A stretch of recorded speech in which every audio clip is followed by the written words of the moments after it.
6월 3일 울림 있는 낭독 프리지아의 향입니다. 오늘은 타이탄의 도구들 중 텅 빈 공간에 홀로서라 편입니다. 체스 천재로 8차례나 미국 챔피언에 올랐던 조시 웨이츠키는 그 후 태극권에 입문해 21차례나 세계대회에서 우승을 거머쥔다. 서로 전혀 다른 분야에서 정상에 오른 그야말로 폭발적인 삶을 살고 있는 인물의 표본이다. 영화 바비 피셔를 찾아서의 실제 모델이기도 한 그는 현재 최고의 운동선수들과 투자자들의 코치를 활약하고 있다. 그의 베스트셀러 배움의 기술을 읽은 후 나와 그는 깊은 대화를 나누는 친구가 되었다. 빈 공간을 확보하라. 조시는 SNS를 하지 않는다. 내 팟캐스트 방송을 빼고는 인터뷰도 안 한다. 거의 모든 미팅 제안과 전화를 피한다. 투입량을 최소화하고 산출량을 최대화하는 삶을 실천한다. 그는 내게 이렇게 말했다. 나는 창조적 공간을 창출하기 위해 모든 삶을 빈 공간으로 만들려고 노력한다. 마이크로에서 매크로를 찾아라. 조시는 폭보다는 깊이에 초점을 맞춘다. 마이크로에서 매크로를 배운다라고 이름 붙인 원칙을 자주 활용한다. 뭔가 작은 것에 집중하면 모든 영역에 적용할 수 있는 강력한 것을 얻을 수 있다고 믿는다. 이를 통해 그는 체스 챔피언에서 무술대회 우승자로 변신할 수 있었다.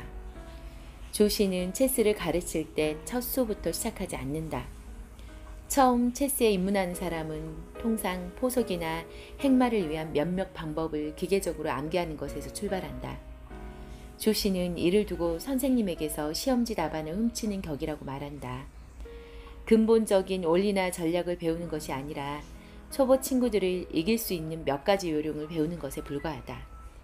조시는 내게 체스를 가르쳐 줄 때도 게임을 거의 막판에 이르렀을 때 처할 수 있는 상황에서 시작했다. 즉, 체스판 위에서 나의 킹과 폰이 상대의 킹에 맞서게 한다. 또는 상대의 킹과 폰에 내 킹이 맞서는 상황을 연출한다. 체스판은 이렇게 말 3개를 제외하고는 텅 비어있다. 복잡함이 거의 사라진 상태에서 빈 공간의 힘을 통해 적을 축구추방, 자신에게 불리하게 말을 움직일 수밖에 없는 판국으로 내몰 수 있는 전략에 집중할 수 있게 한다. 포석과 행마에는 수백 가지 방법이 있다.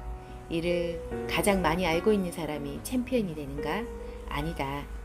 챔피언이 되려면 아직 세상에 나타나지 않는 방법을 알아야 한다. 챔피언은 창조적인 전략이 결정하는데 그것은 아무것도 가진 게 없을 때 스치듯 떠오른다. 성공하는 사람들의 스토리를 보라. 맨손으로 시작한 사람이 가장 큰 성공을 거둔다. 가진 것이 없을 때, 자원활용에 기대지 않을 때, 아무도 도움을 주는 사람이 없을 때, 비로소 우리 내면의 커다란 상상력이 기지개를 켠다. 복잡한 생각, 고민, 전략과 전술 모두 지워라. 텅 빈 공간에 홀로 서라. 그러면 당신 내면의 거인이 당신을 자신의 어깨 위로 올려놓을 것이다. 상대가 내 게임을 연구하게 하라. 나는 조시와 함께 주짓수 세계 챔피언을 5차례나 지낸 마르셀로 가르시아에 대한 대화를 자주 나눈다. 조시는 마르셀로와 함께 뉴욕에서 주짓수 아카데미를 운영하고 있기도 하다. 마르셀로는 100년에 한 번 나올까 말까 그렇게 한 최고의 주짓수 마스터다. 마치 마이크 타이슨과 웨인, 크레이츠크, 마이클 조던을 합쳐놓은 것 같다. 주짓수 선수들은 대부분 대회를 앞두고 자신의 훈련 과정을 철저히 비밀에 붙인다. 그런데 마르셀로는 자신의 스파링 연습을 비롯한 디테일한 훈련 모습을 인터넷에 모두 공개한다. 마르셀로는 그 이유에 대해 이렇게 설명한다. 나는 3주에서 4주 후에 있을 시합에서 경쟁자들에게 사용할 기술을 미리 보여준다. 그러면 상대 선수들은 자신도 모르게 내 기술을 연구하게 된다. 이게 무슨 뜻이냐면 상대가 무의식 중에 내 전략과 경기 운영 방식에 점점 큰 영향을 받는다는 것이다. 생각해보라. 상대가 내 기술을 제 아무리 연구하고 따라한다 한들 나보다 잘할 수 있겠는가? 내가 가진 기술을 나보다 더 잘 구사하는 사람은 없다. 나는 마르셀로의 전략에 깊은 흥미를 느꼈다.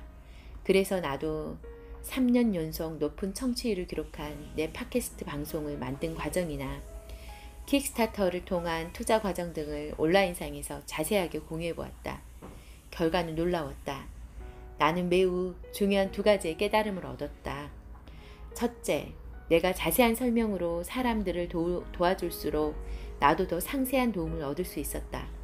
둘째, 내가 성공적으로 진행한 방송과 투자에 관심을 보인 사람들 중 절반은 너무도 자세한 디테일을 놀라 따라해볼 엄두를 내지 못하고 도망을 쳤다. 40%는 따라서 시도해보지만 그들의 결과물은 나보다 못했다. 약 10%만이 내 디테일들을 참조해 나보다 더 창조적인 것을 얻을 가능성이 있어 보였다. 이 10% 사람들을 나는 적극 도와주었고 그들로부터 내일에 더 큰 도움을 얻을 수 있었다. 마지막 3번의 턴을 기억하라. 조시는 활강 스키 선수로 명성을 날린 빌리 키드의 조언 때문에 인생이 달라졌다고 말한다. 조시가 빌리와 처음 스키를 타러 갔을 때의 일이다. 슬로프의 마지막까지 내려온 다음 다시 리프트를 타러 가던 도중 빌리가 문득 그에게 물었다. 조시, 활강 코스에서는 가장 중요한 3번의 턴이 있는데 뭔지 아니? 조시는 고개를 가로저었다. 그러자 미소를 지으며 빌리가 말했다. 마지막 3번의 턴이지. 사람들은 대부분 코스의 가장 가파른 부분이나 폭발적인 가속도를 붙여야 할 시작 시점에서의 턴이 가장 중요한 것으로 생각한다. 그런데 빌리는 코스를 거의 다 내려올 무렵에 마지막 3번의 턴이 가장 중요하다고 말한 것이다. 스키를 타는 사람들은 안다. 슬로프의 마지막 구간은 평평하기 때문에 가장 쉬운 구간이라는 것을. 빌리는 조시에게 마지막 턴이 중요한 이유에 대해 이렇게 말했다. 어려운 구간을 모두 통과했기 때문에 사람들은 마지막 3번의 턴을 남겨두고는 방심한 나머지 자세가 나빠지지. 그러면 다시 올라가 새롭게 내려올 때도 무의식적으로 그 나쁜 자세를 내면화하고 말아. 그래서 스키에서는 마지막 턴이 가장 중요해. 마지막 자세가 좋아야 다음번에도 좋은 자세로 출발할 수 있게 돼. 나는 빌리의 가르침을 잊지 않으려고 노력한다. 하루의 마무리가 좋으면 그 좋음이 밤새 이어져 새로운 아침을 좋은 기운으로 시작하게 한다. 운동을 할 때도 마찬가지다. 항상 좋은 자세에서 마무리를 한다. 예를 들어 60분 동안 운동을 한다면 45분쯤 지났을 때 환상적인 기록이 나오거나 난이도 높은 기술을 능숙하게 해내면 60분을 다 채우지 않고 바로 끝낸다. 조시도 마찬가지였다. 그는 이렇게 말했다. 작가 해밍웨이는 가장 좋은 흐름의 중간, 가장 잘 써져 나간다고 느껴지는 문단의 중간 부분에서 하루의 작업을 끝냈다.